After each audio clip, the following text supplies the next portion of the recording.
প্রবাসী এক ভদ্রলোকের সঙ্গে নানুপুরে দেখা হইল, চট্টগ্রামের নানুপুরে 31শে জানুয়ারি দিবাগত রাত্রে। তো আল্লাহর বান্দা বলতেছে যে আমেরিকায় এক মসজিদের জুমার নামাজ শুরু করছিলাম, আজ থেকে বেশ কয়েক বছর আগে মাত্র 7 জন মুসল্লি। এখন মাগরিবের নামাজে ওই মসজিদে 2,500 থেকে 3,000 মুসল্লি হয়। ব্যাপার কেমনে হয়েছে ও মেরে মোহতারাম ভাইও, কেমনে আবার হবে?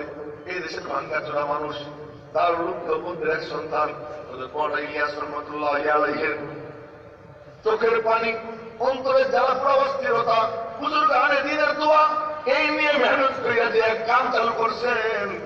ভাঙ্গা চোরা বুড়ারা কাটতে বসকা কাটতে নিয়ে আমেরিকায় গিয়ে ঘুরছে, চীনে গিয়ে ঘুরছে, আর তাদের কথা কেউ বোঝে না, শুধু বাতাসে জমা করে দিয়ে আসছে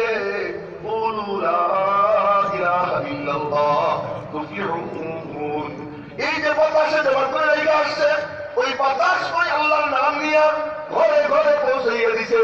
ইহুদি খ্রিস্টানদের গবেষণার ফল যে বর্তমানে ইউরোপ আমেরিকায় প্রতি মিনিটে মিনিটে একজন করে কলেমা পড়নেওয়ালা মুসলমান হয়ে যেতেছে।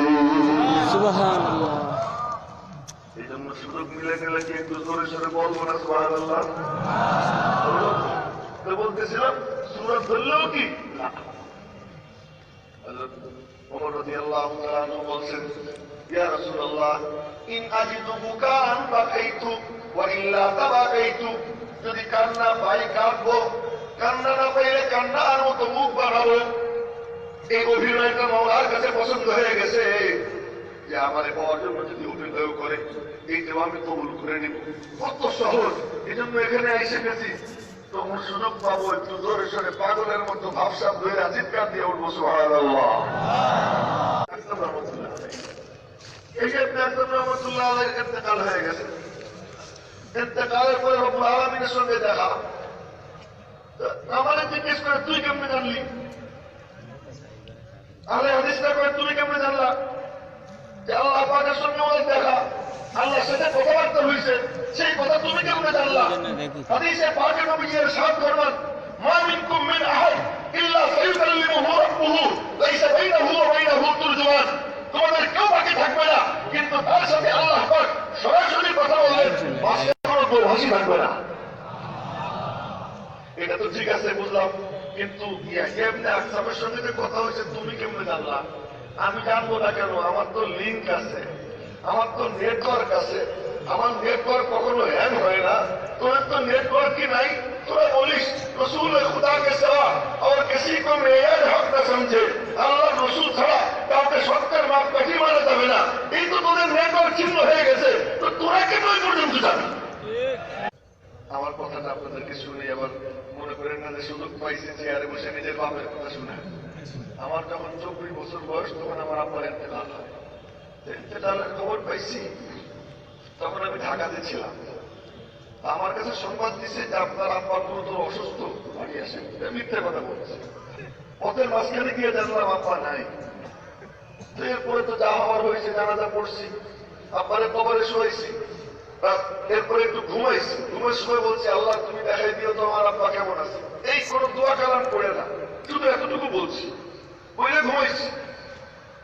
স্বপ্নে দেখি আব্বার সঙ্গে দেখা, জিজ্ঞেস করলাম আব্বা কেমন আছেন? আব্বা বললেন বড় খোশ কিসমত, ভালো আছে।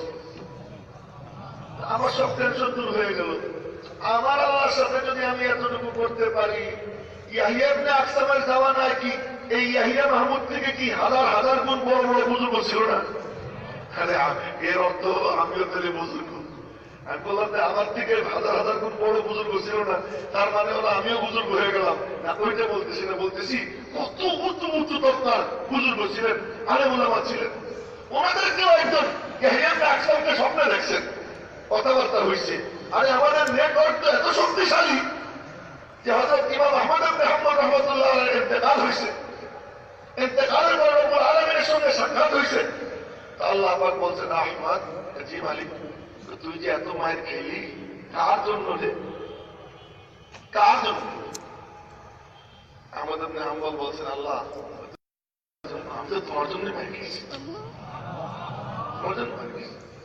রব্বুল আলামিন বলছেন, আহমদ আমি জানি তুই আমার জন্য এত বাড়ি দিছিস, সব ব্যাখ্যা করতেছিল, তাবিল করতেছিল, কথা ঘুরিয়ে বলতেছিল। তুই কথা ঘুরিস নেই, আমার কালাম, আমার সিফত, এটাকে প্রতিষ্ঠিত করার জন্য চাবুকের বাড়ি খাইছিস, চাবুকের সঙ্গে তোর চামড়া উঠছে, রক্ত ঝরছে, আমার জন্য করছিস। আমি মাওলা জানি, আর আমি মাওলা বড় সাক্ষু।